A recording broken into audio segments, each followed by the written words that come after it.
Muito boa tarde. Nós vamos dar início hoje à nossa aula de Direito Empresarial, dentro do nosso projeto OAB Explicada. Queria convidar todos os nossos alunos e alunas, operadores do direito, advogados, enfim, todos aqueles que se interessam pelo direito de uma forma tranquila e dinâmica. O direito empresarial, nós vamos estar tratando nessa primeira aula, a aula inaugural, sobre a evolução histórica do direito empresarial. Tratarei nesta disciplina de direito empresarial sobre a sua evolução histórica, bem como dos diversos tipos de sociedades empresárias e dos títulos de crédito. É muito importante porque essa disciplina ela tem uma coletânea de leis. Ela está prevista no Código Civil, Lei 10.406 de 2002, a partir do artigo 966. Então, ela fala todos os tipos de sociedades empresárias e também os títulos de crédito. É uma legislação muito importante, muito atual, muito recorrente, principalmente na área do crédito, na área bancária, enfim, na área financeira. Dentro dessa perspectiva, o comércio, aquele comércio rudimentar, lá no início, o comércio nasce pelo escambo, pela troca de bens que interessam ao outro. O que é escambo? Escambo, de uma maneira geral, é uma troca ou permuta de bens. Isso. Então, lá no passado, no Brasil,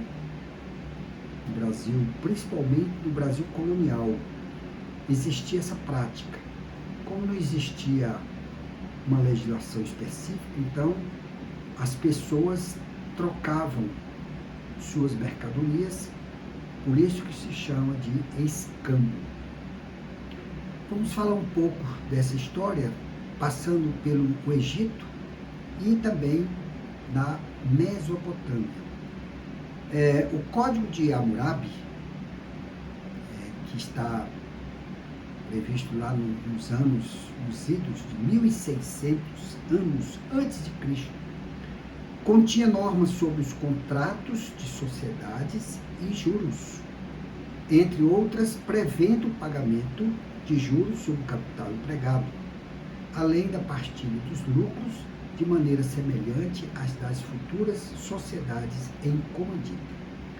É muito importante que já naquela época, lá nos idos de 1600 anos antes de Cristo, já existia essa preocupação de trazer normas sobre contrato de sociedade.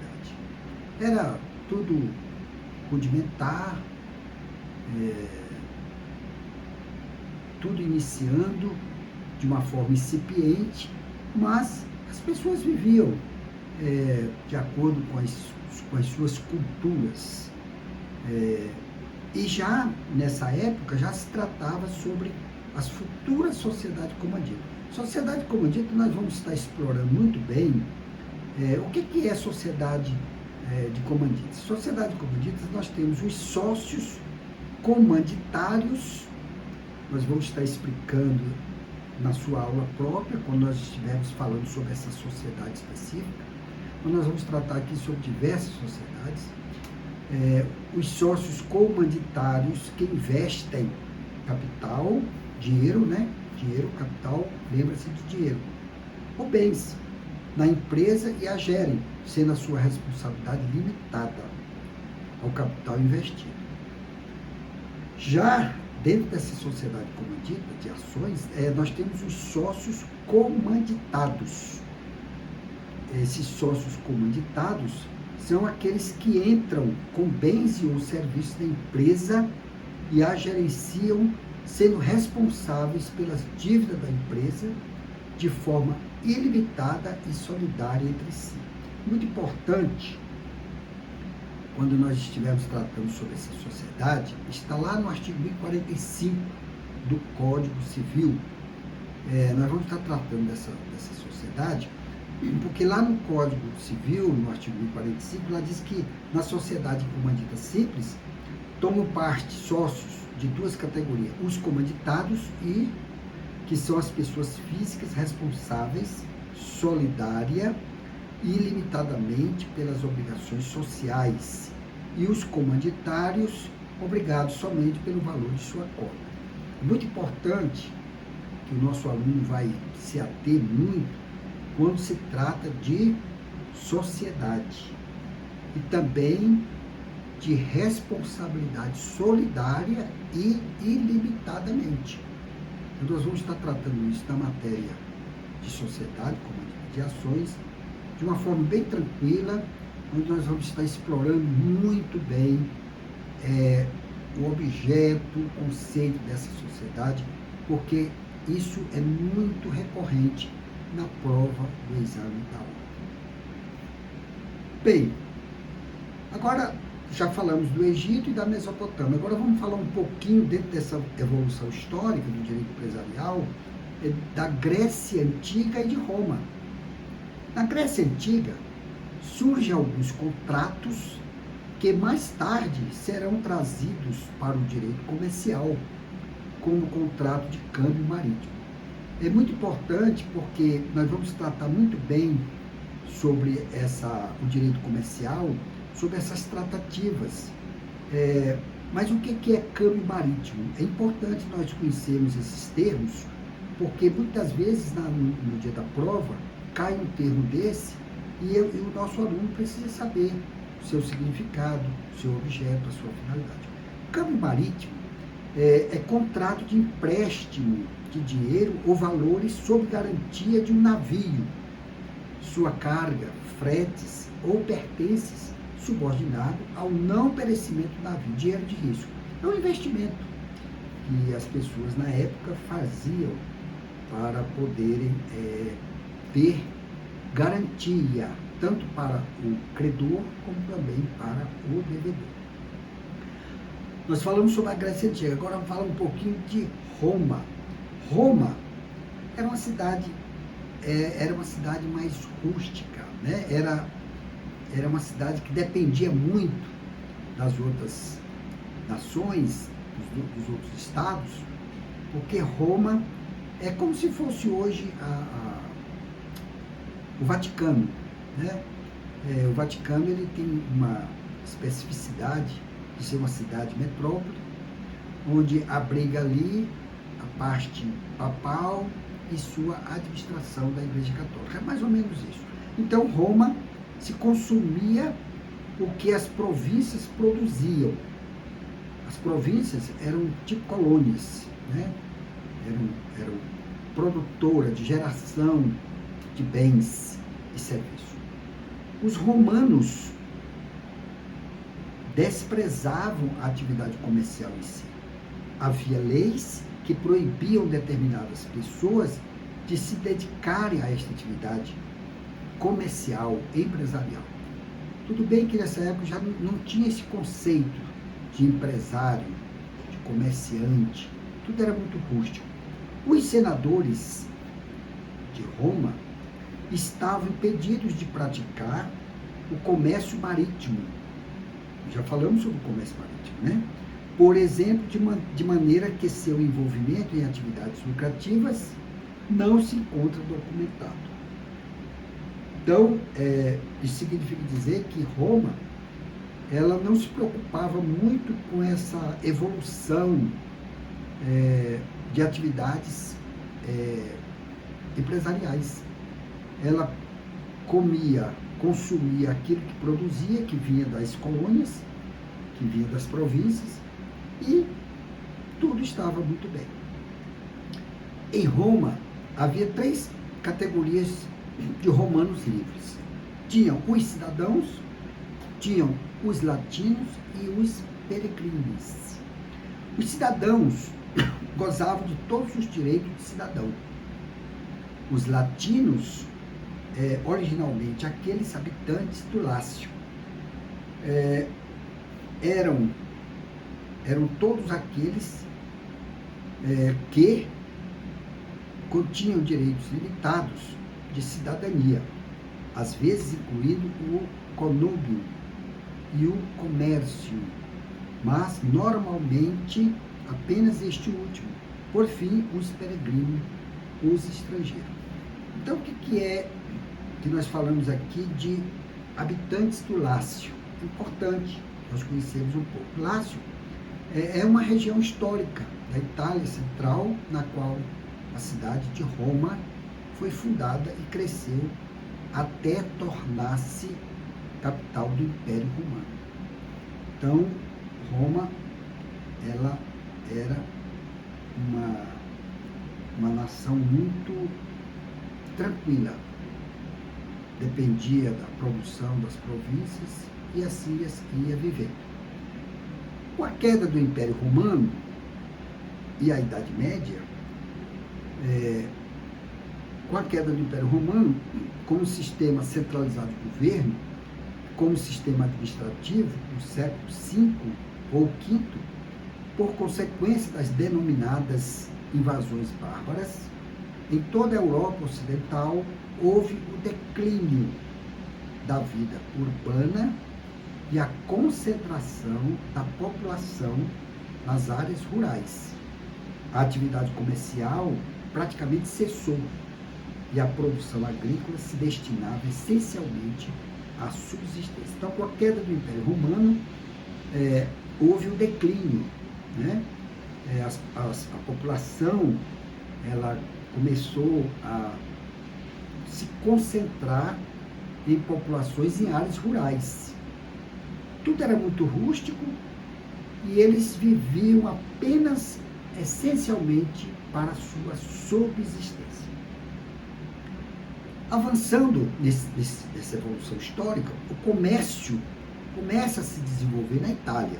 A Itália é mais desenvolvida, então o comércio começa a se desenvolver a partir do século XI. O período entre os séculos XI a XV é denominado de Baixa Idade Média, quando a reconquista do Mediterrâneo aos árabes permitiu o restabelecimento do comércio europeu com os territórios asiáticos e africanos.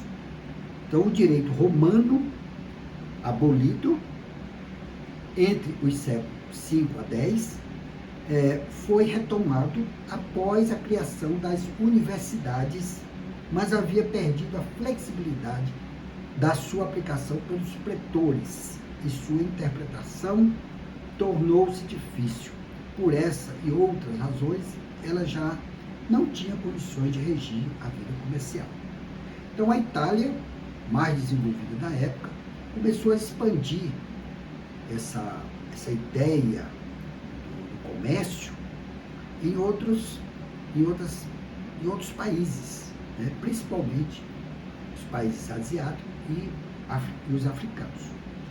Por fim, o surgimento do capitalismo como sistema econômico e modo de vida social se revela exteriormente na busca do lucro e na concentração da riqueza para a produção e o comércio, ao invés de seu uso com o objetivo de prestígio ou luxo, como ocorria na Grécia e Roma antigas. Então, o lucro e a concentração de riqueza, bem como o capitalismo, começou então a se criar novas formas de práticas de comércio para trazer riquezas para os seus países, isso de uma forma geral. Agora vamos tratar sobre o tema do direito comercial ao direito empresarial. Isso se fala na primeira fase, que chama-se fase subjetiva, onde cria-se a noção do o direito do comerciante. Já começou a inspirar o direito do comerciante, que até então não tinha. O comerciante, ele ainda era uma figura muito distante, porque as pessoas, como nós vimos, não investiam muito nessa prática. Então, o direito comercial surge propriamente na Baixa Idade Média. É nesse momento de aumento da segurança, com o fim das invasões, que se observa o renascimento urbano. Então, isso é muito importante, o renascimento urbano, ou seja, as populações começaram a se organizarem em uma determinada região. E com ele, o surgimento de feiras medievais. Começou então a se criar a cultura de feiras medievais. Isso é muito importante. O que lembra a feira? Lembra comércio. Lembra comércio? Lembra troca, venda de bens produzidos. Novas técnicas agrícolas permitem um aumento de produção que agora gerava excedentes passíveis de trocas. Então agora nós vimos que muitos desses comerciantes e empresários, que ainda não existia essa figura do empresário, mas nós vamos trazer aqui por analogia, investiam muito em tecnologia, mesmo uma tecnologia rudimentar, manual, mas era uma tecnologia para o que era antes. A classe dos comerciantes coexiste com a nobreza feudal. Nós já estudamos um pouco desses senhores feudais, né? Senhores feudais, né? E com uma massa de trabalhadores manuais que deixa paulatinamente sua condição servil para de artesão livres. Então nós vimos aqui que já há uma ascensão dentro dessas práticas, né? O trabalhador deixou de ser servil. O que é servil? Servo, subordinado, para ser pessoas livres para trabalhar com artesãos. Os comerciantes e os artesãos se agrupavam nas chamadas corporações de ofício. Nós vamos depois estudar o que é corporações de ofício. O que é a corporação? Seria hoje uma cooperativa, né? Ou também chamada de guildas, que a falta de uma centralização política passaram a formular normas e consolidar costumes observados nas práticas comerciais, que aplicavam os seus próprios membros por meio de tribunais consulares. Então nós já vimos que os comerciantes, os artesãos, né, os senhores feudais já tinham uma certa organização para poderem trabalhar, investirem para o bem comum. E tinha os seus tribunais consulares. O professor Fábio Ulloa Coelho visualiza direito comercial como sendo resultante da autonomia corporativa e se aplica somente aos comerciantes associados a essa corporação. O que significa dizer? Que somente para aqueles que eram associados a essas corporações é que tinham direito, né, de ali praticarem, né, os seus ofícios. Mudança importante. A mudança importante é caracterizada como uma fonte do direito comercial. Na sua origem de cunho privado, passa agora a ser essencialmente público. Então, isso é muito importante porque deixaram de ser atividade privada. O que é atividade privada? Onde o Estado não atua. É entre eles, entre comerciantes, entre esses senhores feudais, entre os artesãos, entre a população como um todo. E essa mudança, ela veio centralizar essas tratativas na força estatal. Isso é muito importante, porque o Estado, apesar do direito privado querer que o Estado não se intrometa, não participe dessas tratativas, mas é importante o Estado cooperação do Estado, porque ali juntos eles trabalham para o bem comum, como nós vimos lá no direito administrativo, para a coletividade, né? Onde todos usufruem das mesmas benesses. A classe burguesa se alia ao rei contra os senhores feudais nesse momento. O jus mercatorum é estatizado e nacionalizado. Em troca dessa aliança, o rei outorga liberdade de comércio a todos aqueles que registram na corporação e se submetem às disposições por ele estabelecidas por meio das ordenações. Isso é muito importante, porque houve um agrupamento de determinada classe e fizeram aliança com o rei e, em troca dessas alianças, forçavam o rei aplicar algumas normas dentro das ordenanças ou dentro das ordenações existentes na época. Então, são as coligações, são as forças políticas se unindo ao rei em busca de benesses. Assim, entre os séculos XVI e XVIII, observa-se um direito comercial ainda subjetivista. O que é subjetivista? Entre as pessoas, entre os grupos, né? Mas agora um direito essencialmente estatal.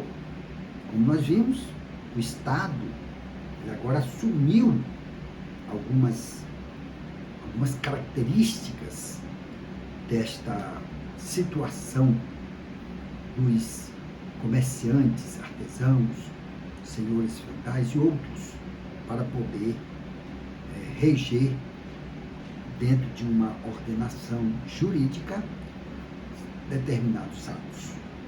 Então, na Espanha surgem as ordenações de Sevilha, isso por volta de 1510, e de Bilbao em 1777. Leis impostas pelo rei, com conteúdo basicamente formado pelas normas antes estabelecidas pelas corporações. Então, agora o rei, ele centraliza algumas normas da sua ordenação. Agora nós vamos falar sobre o direito do ato de comércio. Nós falamos o direito dos comerciantes. Nós vimos a sua evolução. Agora vamos falar sobre o direito do ato de comércio, que é considerado pelo autor do nosso livro, que nós vamos estar falando no final da nossa aula, como segunda fase, é a fase objetiva.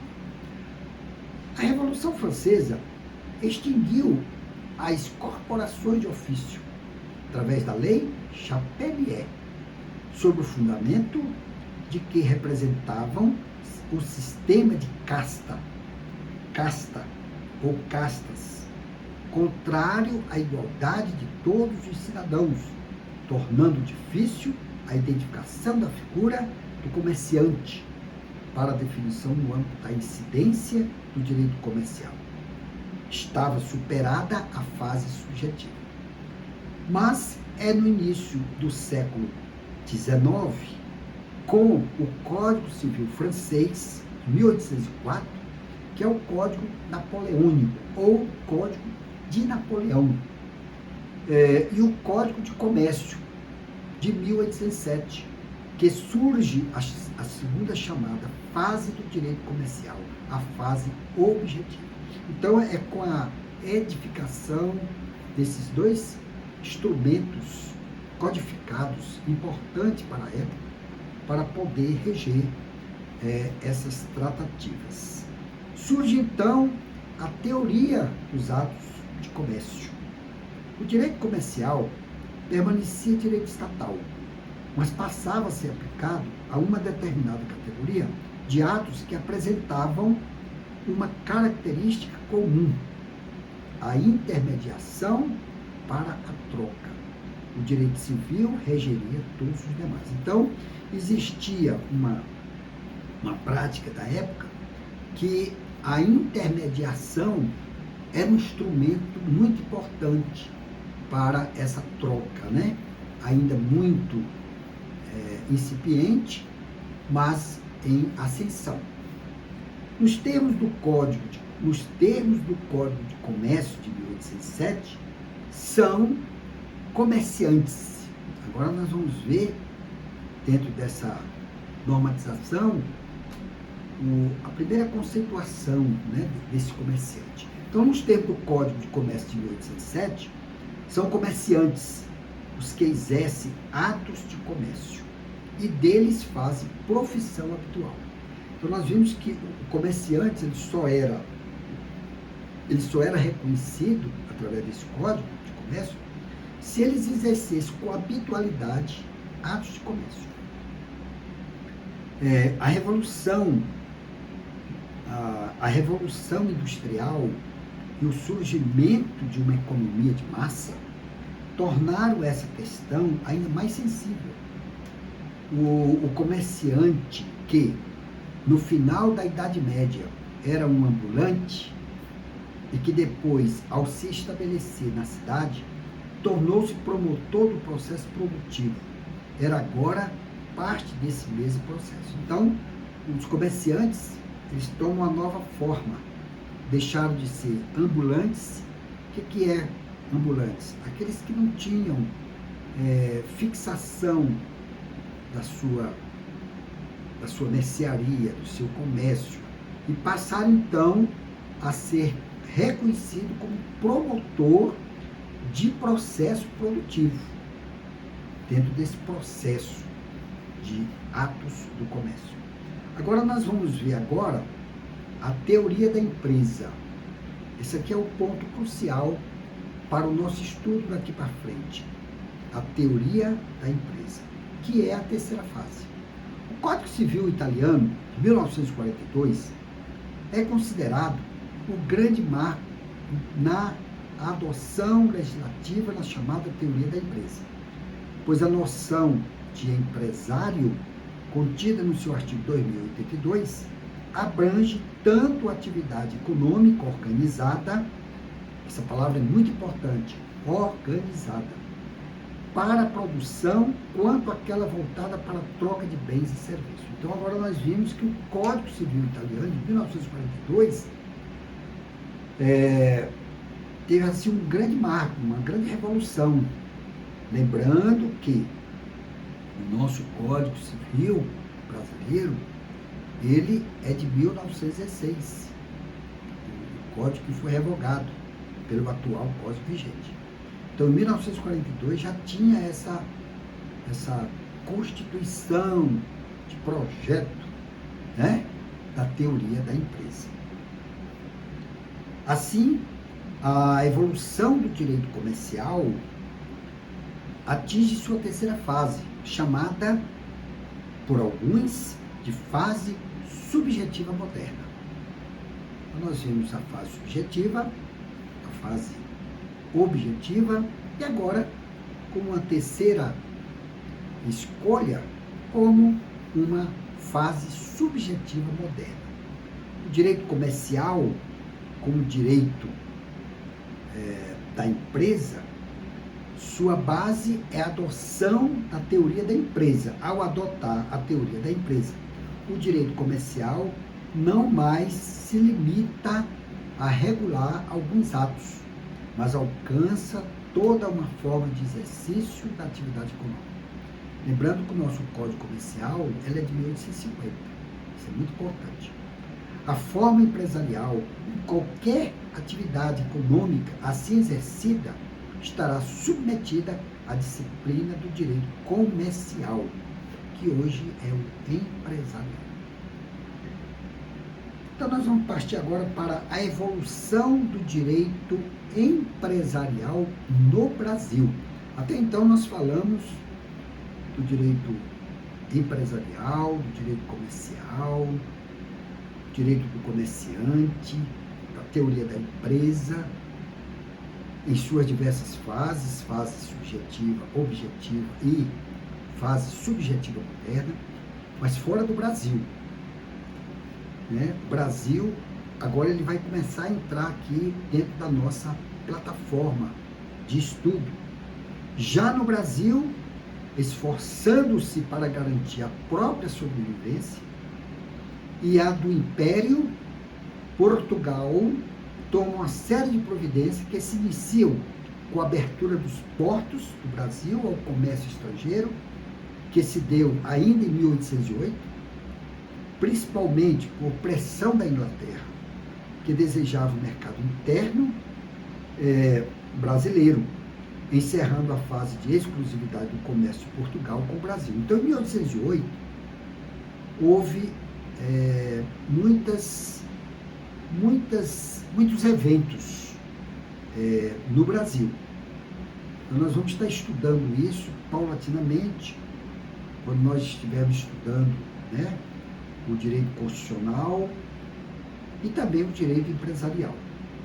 Com tudo isso, em 1808, foi criada uma junta de comércio para reunir os comerciantes e foi fundado o primeiro Banco do Brasil. Então, nós temos aí o primeiro Banco do Brasil em 1808, como uma centralização de capitais ou capitais para que os comerciantes, os empresários, né, os envolventes em gerarem recursos através de produções, tinha esse banco para gerir ali essa pactuação dessas tratativas. Foi muito importante a criação do Banco do Brasil nessa época. Como eu falei, em 1850, quando foi promulgado o Código Comercial, não existia um Código Civil. Como nós vimos, o Código Civil está na Lei número 3071, de 1916, né? Não existia um Código Civil. Então, a legislação vigente, até então, compreendia-se.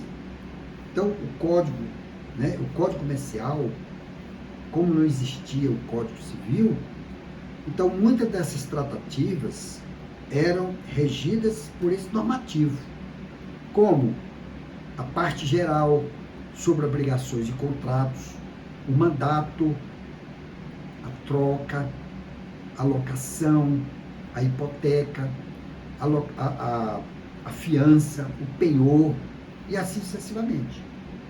Sendo certo que ele modernizou as regras sobre sociedades mercantis. Olha aqui, outro termo que já está começando a visualizar. Sociedades mercantis. Essas sociedades mercantis, nós iremos explorar muito esse tema através das nossas futuras aulas de direito empresarial. Sendo certo que ele modernizou as regras sobre sociedades mercantis, contratos e obrigações, bem como as normas do comércio marítimo. Nós já falamos sobre o comércio marítimo. Por último, o sistema do direito comercial no Brasil, hoje, organiza-se em torno da atividade empresária. Ela constitui o fato social nuclear e o conceito fundamental desse ramo jurídico. A produção, em sentido amplo, envolve a criação de valores e não somente de bens. Nesse sentido, a atividade de distribuição ou comércio, no sentido tradicional, é também produção de bens imateriais ou prestação de serviços. O Código do Consumidor, que é uma lei bem recente, é a Lei 8.078, no seu artigo 3º, essa lei usa o conceito de fornecedor com amplitude semelhante, abrangendo o fornecimento de bens e serviços. Então, nós vimos que a nossa lei moderna, a lei do consumidor, que foi inserida no ordenamento jurídico, através da Constituição Federal de 1988, ela, em linhas gerais, ela já traz no seu artigo 80, no seu artigo 3º, a figura do fornecedor, que envolve bens de consumo e bens de serviço. É muito importante essa evolução que nós falamos hoje aqui do direito empresarial, para que o nosso aluno comece a compreender como é que foi essa origem dessas figuras que nós acabamos de estudar. Eu espero que o nosso aluno, que a nossa aluna tenha gostado da nossa aula. Para isso eu peço para você o nosso feedback. Se você está satisfeito, se você está querendo sugerir alguma coisa, mande para nós. Eu vou já passar o nosso endereço. Bom, como fonte básica, é claro que eu exploro vários autores, né, para poder trazer para você uma legislação bem específica, mas eu escolho apenas um autor como uma referência básica para nós termos esta continuidade das nossas aulas. E eu estou usando para nossas aulas futuras, o Manual de Direito Empresarial do professor Fábio Guimarães Bensoussan e outro. Eu pesquisei na sua segunda edição, na editora Jus, VM, edição de 2019. É uma literatura jurídica muito legal, com termos técnicos que dá para você entender. O professor Fábio Guimarães, ele tem uma pedagogia, uma metodologia muito boa de ensinar e de passar para o nosso operador de direito o melhor da sua obra.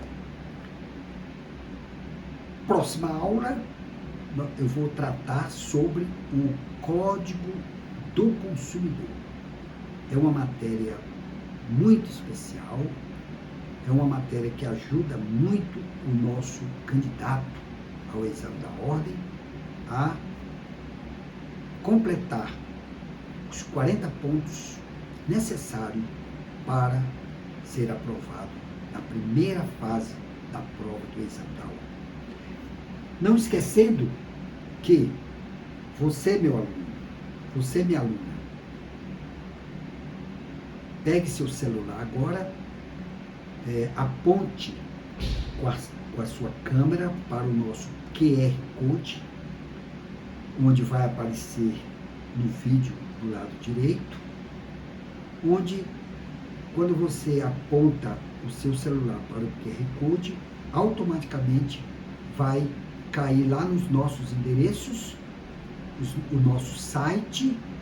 Lá nós temos no link, nós temos o nosso site www.evilasioassuncal.adv.br, como também outros links, por exemplo, o nosso Instagram, WhatsApp, os nossos endereços, as nossas aulas armazenadas dentro da nossa plataforma do YouTube. Enfim, mire a sua câmera do seu celular para o nosso QR Code, que lá você vai ter todas as informações que você precisa obter. E, ainda assim, você queira nos escrever, lá tem o nosso endereço, nosso e-mail, onde você poderá estar nos mandando o seu questionamento para nós estarmos respondendo dentro de um determinado tempo. Eu quero agradecer muito a sua atenção e até a próxima aula. Até logo.